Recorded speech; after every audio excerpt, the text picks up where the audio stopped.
like Starbucks, are expanding in Asia as the region becomes wealthier, and downtown Jakarta, Indonesia, the country that includes the island of Java, simply isn't making enough Java. It's being forced to import the delicious and addictive beans from Vietnam and Brazil. What's going on here? Chains like Starbucks are expanding in Asia as the region becomes wealthier, and downtown Jakarta, the Indonesian capital, has more than a few. You might think this would mean happy days on, well, Java. Think again.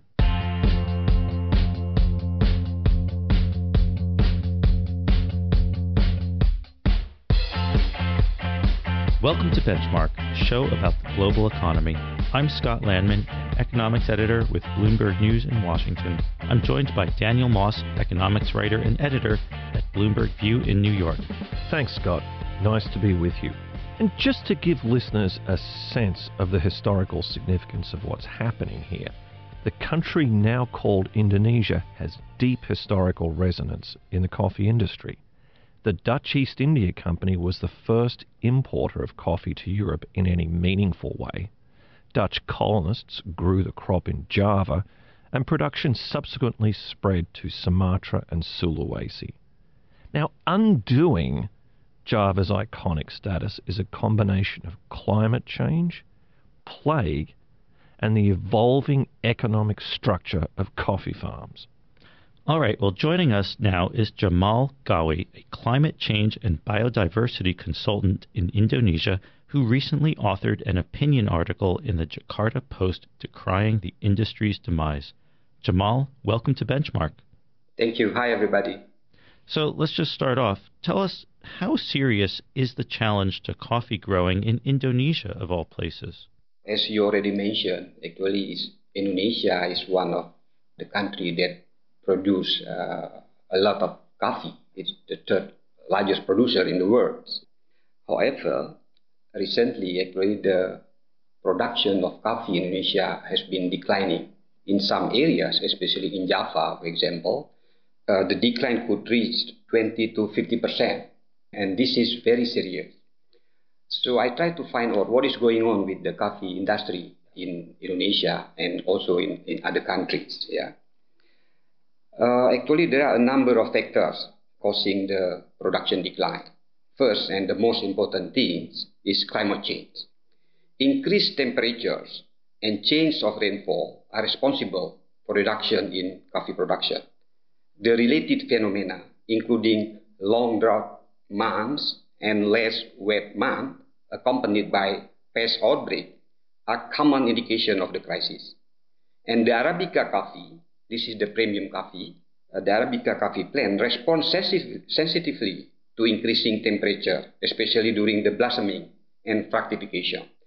Along the similar line, increased temperature will have forced farmers to go to higher altitude to start new coffee plantation. The problem is, at the higher altitude, most of the land are at the steep slope, and land availability is limited because most of the land have been dedicated for protection forest or protected area. So inappropriate planting technique in the steep slope and clearing the forest for coffee plantation will also cause serious environmental issues. And even Jamal, I'm struggling with how this can be happening. One of the big economic narratives of the past 100 years has been the rise of the Asian consumer. Pretty much the last thing I saw when I left Jakarta Airport a few weeks ago, for example, was a Starbucks. So how can you reconcile a crisis in coffee production with a lot of demand for coffee? Surely it should be a boom time for coffee. So this is happening not only in Indonesia. The coffee production actually declining while the demand is increasing. So how can we supply the market with coffee? The first thing with happening in Indonesia is by importing coffee from Brazil and Vietnam. This is just to feed the market, the demand. That seems like Saudi Arabia importing oil. Yes, something like that, yeah. The reason for this, because the production in Indonesia is declining, while at the same time, the demand is increasing. So how to deal with that? It's by importing the coffee bean from other countries. So, Jamal, you mentioned climate change as a principal culprit in this challenge to production of coffee in Indonesia. But is there anything else, say, about the economic structure of coffee farms in Indonesia that's also part of this issue?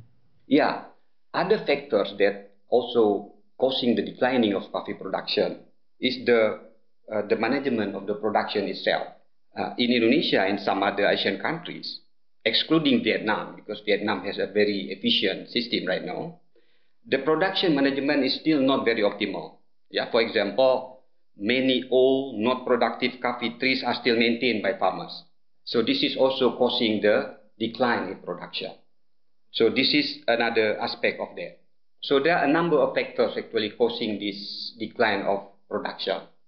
You mentioned about the structure of the coffee farm, yeah? When talking about the economic structure of the coffee farming, we should also talk about all actors involved in the value chains of coffee production. The one who produce coffee bean are mostly smallholder coffee farmers. Around 95% of all coffee producers in the world is smallholder coffee farmers. So the first one affected by climate change are these farmers. The problem is, in many cases, they have been treated unfairly by the market because the market prices does not really account for the many risks that the farmer should take in producing coffee bean in the age of the climate change. This risk includes, for example, decreasing of coffee bean quality, increased production costs due to the need for higher input. This is some of the risks, yeah. So, in my opinion, in order to reverse the situation and make it fair to these smallholder farmers, the market and all actors involved in the market, including big and small buyers and also consumers, should also account for the risk the farmer will have to make to produce the coffee berries. Jamal, if we understand you correctly, people are clearing forests to make more room to grow coffee. But that deforestation is setting in train dynamics which ultimately destroy the crop. Yes, you can say that because what is going on right now, when the farmer try to find a new land to plant their coffee plantation, they will go to a higher ground, to higher altitude. And these higher altitude places are mostly steep slope area or mountainous area. So when they clear the forest there, first they also break the law because it's protected area. They cannot do that actually. Second, it also causes another serious environmental issues like erosion, landslide, and also will cause flooding to the lower level. And at the end, it will also destroy their crop. So that's how to see the situation. Let's talk about the Asian consumer now here. Coffee in Asia, especially at places like Starbucks or other upscale chains, is not something that's a very cheap commodity. Is there a price at which, should these kinds of issues continue, and the price of coffee may go up over time, is there a higher price at which the consumer in Jakarta might not want to buy his or her regular coffee? The situation right now, as we discussed before, actually, there are more and more people drinking coffee. They love coffee, especially the younger generation, especially in big and small cities in Indonesia. It seems to me right now, whatever the price, they will buy. Because you see, like, drinking coffee has become, it's trendy. Trendy, yes. When you are in Jakarta, if you go to Starbucks or other brand coffee shop, you will see many young people are working there. So it's a trend now. So people start to love coffee. And I have seen this. I travel a lot in Indonesia, in small and big cities. I'm surprised to see that there are many coffee shops right now, all over Indonesia. So this is a trendy. So, Jamal, even if the price doubled or tripled, do you think people would still buy this much coffee, or do you think that, there would be some decline in demand? Of course, if you follow the economic law, when the price increase too much, there will be a certain point where people will not stop but reduce the consuming coffee. There is a strong possibility for that, but it's difficult for me to answer whether it's double or triple the price. But what I can see right now is even Starbucks is quite expensive actually.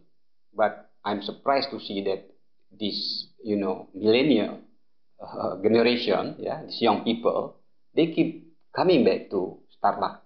Jamal, what happens if things continue on their present course? What happens to the coffee industry if we can't address these problems in Java, which, as I said earlier, sounds like the Saudi Arabia of coffee? If we can't get it right there, what are the implications? There are some implications, not one.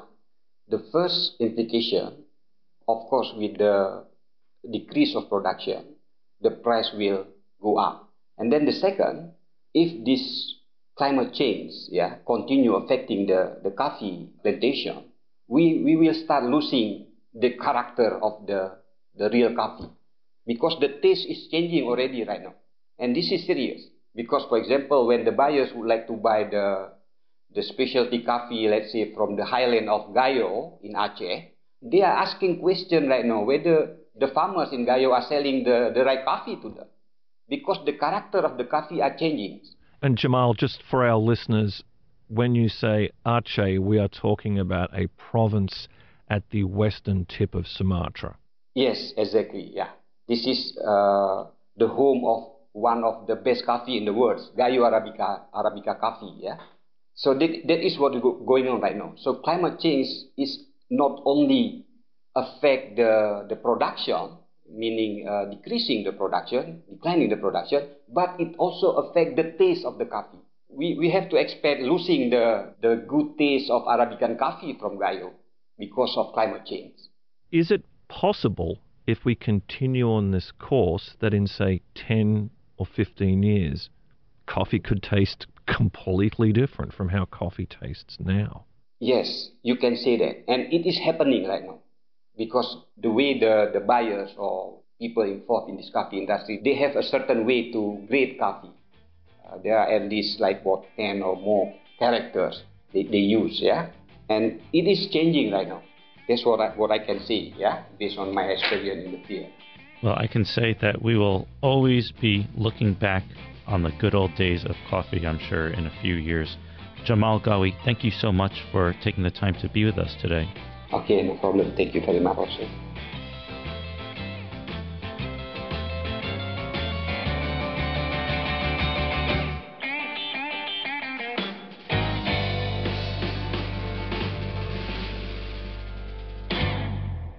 So, Dan, what's your big takeaway from all this?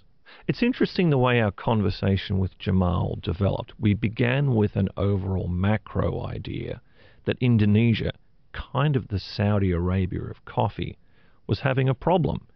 And we ended up with how, wait a minute, these forces could mean that your coffee in a couple of years might not actually taste like coffee. Climate change and economics are changing the way a hot commodity actually tastes.